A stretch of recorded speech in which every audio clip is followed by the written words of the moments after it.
Welcome to Muse Bass Tones Volume 3. In this edition, we're going to go over some older songs. We're going to go over some newer songs.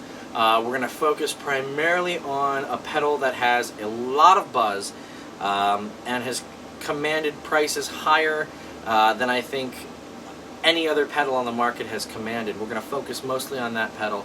We're going to go into some new additions into the rig that I have, which you can see behind me. We're also going to go into some of the other interesting tones that you can make. Please comment, let me know exactly what you think, what you feel.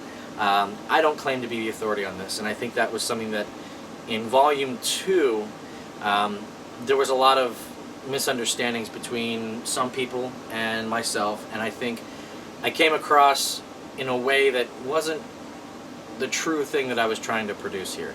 I'm basing it off of my professional experience in different cover bands and an original act. The fact that I'm a huge Muse fan, and I think that their music is pretty incredible. I'm absolutely just trying to get as close to copying the tone as it was. And I think part of it came from the forum talk base, where there were a lot of people asking about the Hysteria tone and wanting to find how he did it and what he did. And finding the information from Bass Player Magazine interviews to me meeting them and talking to him directly about it, there are some discrepancies. There are some things that are just what they are. But interestingly enough, I think I did a pretty good job copying that tone. And I've got a new addition which might actually help, and I think I'm going to do a little demo with Hysteria tonight as well, just to show what I've found so far.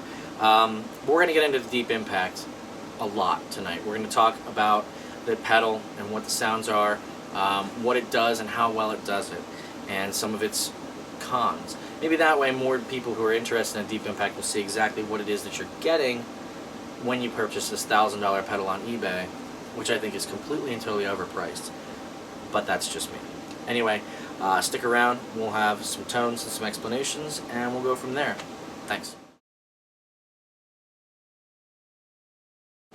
Time Is Running Out has always been one of those songs that has had a sought-after tone, but nobody knew what it was, and everybody thought, it's probably Woolly Mammoth, but that was all speculation. We know that he didn't have it on his board back then. But interestingly enough, I actually found out through doing some research and messing around, I stumbled across the sound. I have the board set up right now to project the tone. Okay, it is the deep impact, and it is actually setting 1 on the deep impact. Even though you can change your settings, this is actually on setting 1, and it's actually effect 1. And I'll actually give you all of the different parameters. Now, it sounds different depending on the bass you plug in. I'm using the Padula, and I have it plugged into the deep impact. Dry coming through the single 15, fully affected deep impact coming through the 410. This is just me, no other outside recordings. So here we go.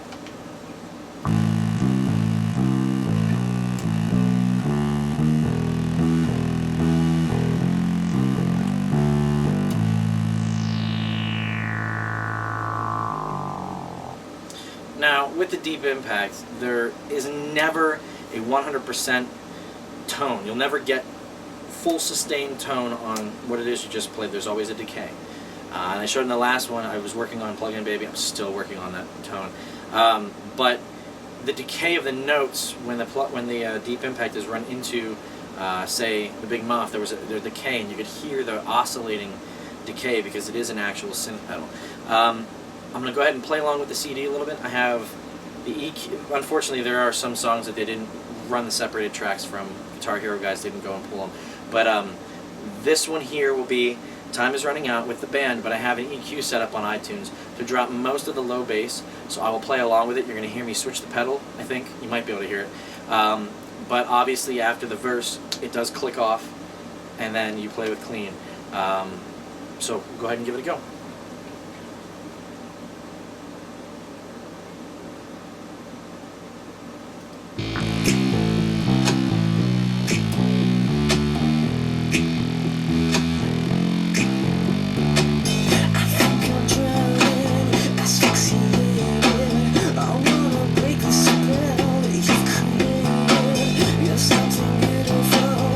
Contradiction. I wanna play the game. I wanna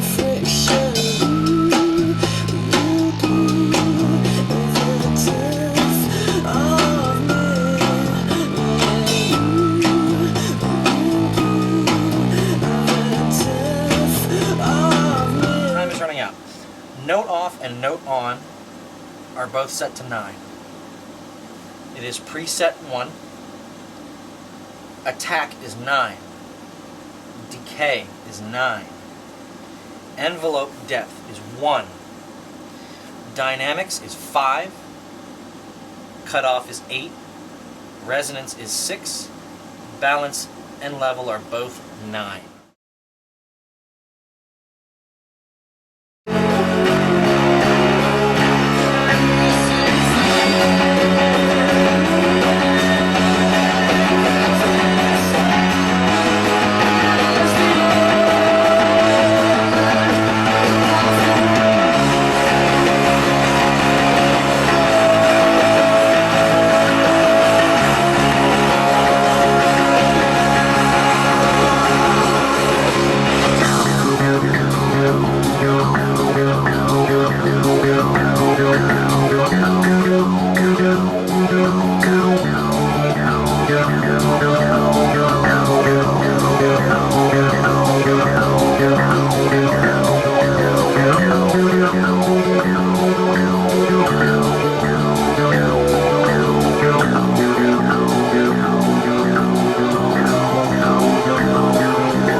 Apocalypse Please.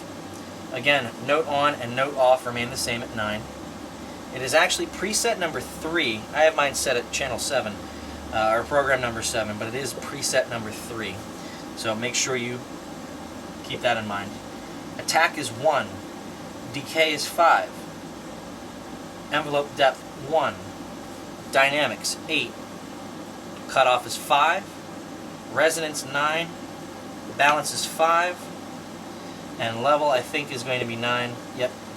Up till this point, you've actually seen how in Absolution there was a lot of deep impact work. Many people want to know what the deep impact's used for, but aren't quite sure what it's used for. I've gone ahead and shown you Apocalypse Please, and how in the breakdown section there is a deep impact tone over top of clean. I've gone ahead and shown you how the main riff, The Time Is Running Out, is in fact the deep impact with clean tone as well. Many people think it's a synthesized track. I think I can almost say for 100% certain that it's the deep impact. It can be done with a gated fuzz again, but it's more along the lines of a synthesized tone. And I believe, in fact, that it was the deep impact that was used and not, say, the JP8080, which Bellamy is credited using on Absolution.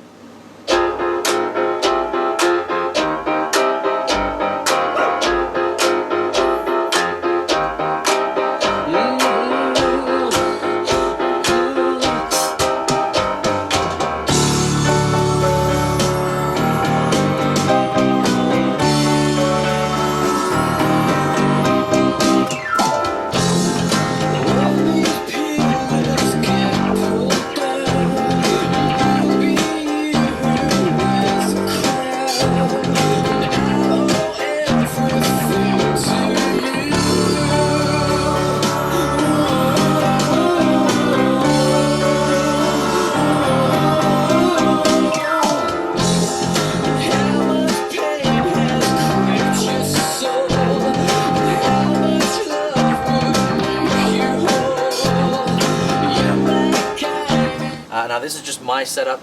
It doesn't decay long enough, and I'm still working on it, but note on, note off, and preset are all number 9.